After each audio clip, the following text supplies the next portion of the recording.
Hi, Kids Central teachers.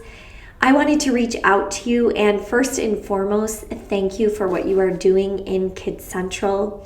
It is valuable because you are helping to teach the Word of God to our children. You are helping to point their hearts to the beauty, the wonder, and the necessity of Jesus. This is so important. So thank you for being part of that. Next, I wanted to use this video to give you some information. My last video had some tips to help you be a better teacher in Kids Central, and I do have a couple more tips to share with you as well today. I say this all the time, but make the main message a gospel-centered message. Questions to ask yourself as you're reading through the story to prepare for the Sunday you are teaching are: what is God doing in this story? What does this story reveal about God's character? How does this story point to Jesus? How is Jesus the true and better of the main character in this story? How does this story reveal our nature and how we need a rescuer? Try to reinforce and repeat the main message several times throughout your time with the children. Don't leave the gospel-centered message for the end as the kids are running out the door or it's almost time for pickup with the parents. Try to reinforce that and repeat it many times throughout the day. Next, you might find it helpful to make a photocopy of the story and hand it out to the kids. This way they can follow along as you're reading the story, and you might even be able to call on some of the students and ask them to help you read the story.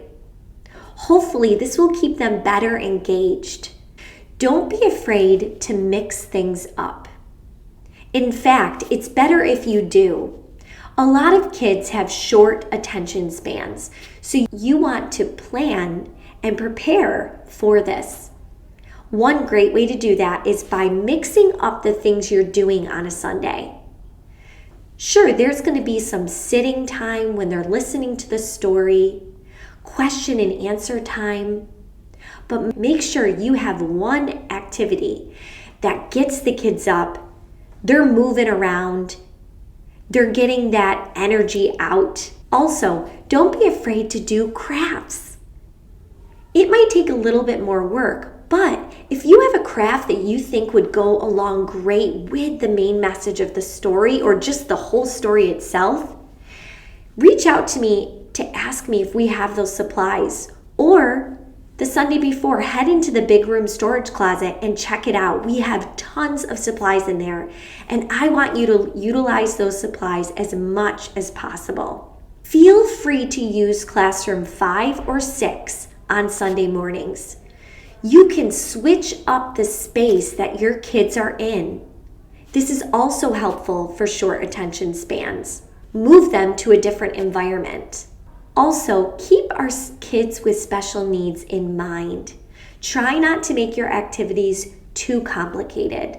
Now, we understand that our kids with special needs might not be able to grasp every craft or activity or game, but in general, try to keep it on the simple side of things.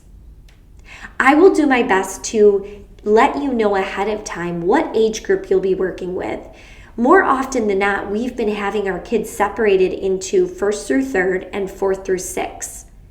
I'll let you know which age group you're going to be with so you can plan activities and crafts that are more age specific. Next, make time for questions. We want to provide the space where our kids feel comfortable talking through maybe some of their doubts, maybe some things they don't understand about the story. Plan to give your Sunday time with the kids room for that to happen. And lastly, I wanted to share with you what I am doing for our parents connected to what you are doing on Sunday mornings. Since the end of January, I've been posting the story on the Facebook parent page where it can be found in the Bible, along with 3 or 4 questions that they can discuss with their kids at home. Hopefully, our parents are utilizing this to get the conversation going throughout the week about what our kids are learning in Kids Central on Sundays. If you have any questions, please don't hesitate to reach out to me.